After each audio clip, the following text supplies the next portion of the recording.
Welcome करता हूं इस झार पुस्तक की बातों को सीखने के लिए। ना सुसमाचार को ग्रीक भाषा में या नहीं यूनानी भाषा में ग्रीक भाषा में क्या कहते हैं, मैं वो रखने जा रहा हूं, क्योंकि सुसमाचार हिंदी शब्द है, गॉस्पल इंग्लिश शब्द है, लेकिन जब ओरिजिनल मरकुस की किताब लिखी गई थी पहली बार, 4 किताब में से पहला उसको लिखा गया।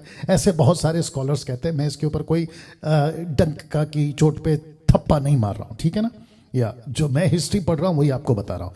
तो सुसमाचार हिंदी शब्द है, गॉस्पल इंग्लिश शब्द है, लेकिन यूनानी भाषा में इसको कहा गया था यूएंगेलिओन। यूएंगेलिओन ये यूनानी भाषा, हो सकता है कि मेरा उच्चारण सटीक ना बैठता हो जैसे वो लोग बोलते हैं, लेकिन उसका स्ट्रॉन्ग्स है 2098, जिसका अर्थ आपके बीच में रखने जा रहा हूं। यूएंगेलिओन, यूएंगेलिओन।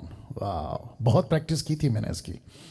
और आप सभी जानते हैं कि हम भारत के लोग हैं, यूनानी इब्रानी ये भाषा को सीखने में बरसों लग जाते हैं, बट जो जरूरत है वो आपके बीच में रखूंगा। अन्यथा जो लैंग्वेज आपके पास है वो काफ़ी है, हिंदी, मराठी, तेलुगु, तमिल, इंग्लिश जो भी है वो काफ़ी है। मैं ये नहीं कह रहा हूं कि ये लैंग्वेज में गड़बड़ है, बिल्कुल नहीं, बट सटीक, क्योंकि स्टडी चल रहा है ना, अध्ययन चल रहा है, इसके लिए कह रहा हूं। तो उसका अर्थ है, यूएंगेलिओन का अर्थ है गुड न्यूज ऑफ, ध्यान दीजिएगा, good news of coming of the Messiah. वाह, इस यूएंगेलिओन का अर्थ है good news of coming of the Messiah.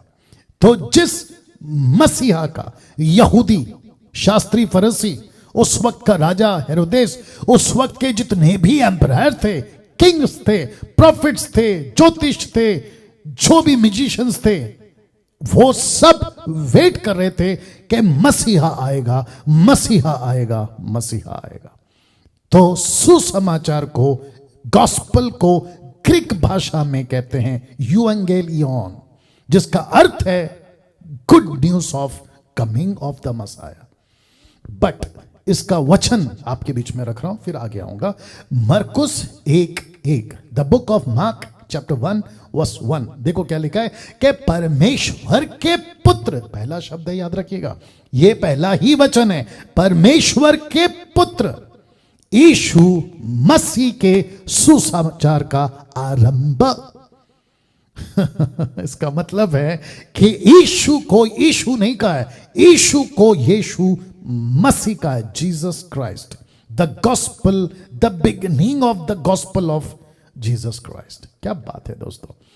अब जैसे मैंने आपको कहा था कि एक अनुमान के हिसाब से जो मैंने स्टडी करी है हिस्ट्री को ध्यान में रखते हुए, कि मरकुस की पुस्तक 4 सुसमाचारों में पहला है। क्यों?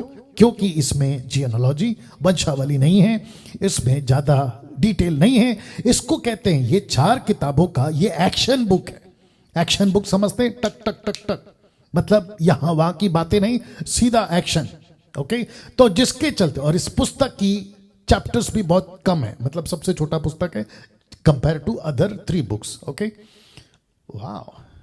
अब दिक्कत क्या है पास्टर डैनियल, आपने ये बातें क्यों लाई? मैं आपको बताता हूं कि good news of coming of the Messiah तो रह क्या गया है। तो फर्स्ट सेंचुरी में कोई भी प्रचारक, पतरस, पौलुस, Stephen, Philip, Andrew, John, Jacob, जो भी थे, फर्स्ट सेंचुरी की कलीसिया में से कोई भी प्रचारक सिर्फ गॉस्पल, सुसमाचार नहीं बोलता था। वो नहीं कहते थे कि हम तुमको सुसमाचार सुनाने आए, वो कहते थे हम तुमको रख रहा हूं यूएंगेलिओन करने आए हैं। इसका मतलब क्या है? Good news of coming of the Messiah. तो इसका मतलब है कि अब क्या रह गया है पूरे विश्व में? वो रह गया है गॉस्पल, सुसमाचार। तो लिखा है कि वक्त बदलता गया, कल्चर बदलता गया, भाषा बदलती गई, डिनोमिनेशंस आते चले गए, अब तो बस गुड न्यूज ही रह गया। तो कहते हैं कि हम आए आपको गुड न्यूज सुनाने, लेकिन गुड न्यूज का आगे का हिस्सा क्यों नहीं बोलते आप लोग? ये देख लीजिए। तो good news of coming of the Messiah, इसका सही ग्रीक वर्ड है यू एंगेलियन, ये है इसका असली मतलब। तो जब हम प्रीच करते हैं आज के तारीख में, और कुछ 10-8 साल पहले मैं भी यही कहता था, गॉस्पल गॉस्पल गॉस्पल, सुसमाचार सुसमाचार सुसमाचार, और अभी मैंने टाइटल भी वही रखा है। अब लेकिन डिटेल में जब हम घुसते हैं तो पता चलता है, ओह ये ऐसा नहीं है। तो इसको कहते हैं कि गुड न्यूज तो है, लेकिन साथ में एक और शब्द है, और वह है द कमिंग ऑफ मसाया, यीशु का आगमन। तो सुसमाचार सुनाते वक्त आपको सिर्फ गुड न्यूज तक नहीं रहना है, उसके आगे जाना है। ओके, तो ये इंपॉर्टेंट था, जिसके चलते ये बातें जितने भी एमएमबी के फॉलोअर्स और जितने मुझे फॉलो करते फेसबुक यूट्यूब पर, आपको बताता चलूं कि सुसमाचार सिर्फ सुसमाचार नहीं बोलना है। आप बोलिए, कोई दिक्कत नहीं है, लेकिन उसके साथ आगे का शब्द जोड़िए, जो उस वक्त में लोग भूला करते थे, कि good news of the coming of मसाया, यीशु का सुसमाचार, अच्छा सुसमाचार, लेकिन मसीहा का आने का सुसमाचार, जिसके चलते ये बातें मैंने आपके बीच में रखी है ना।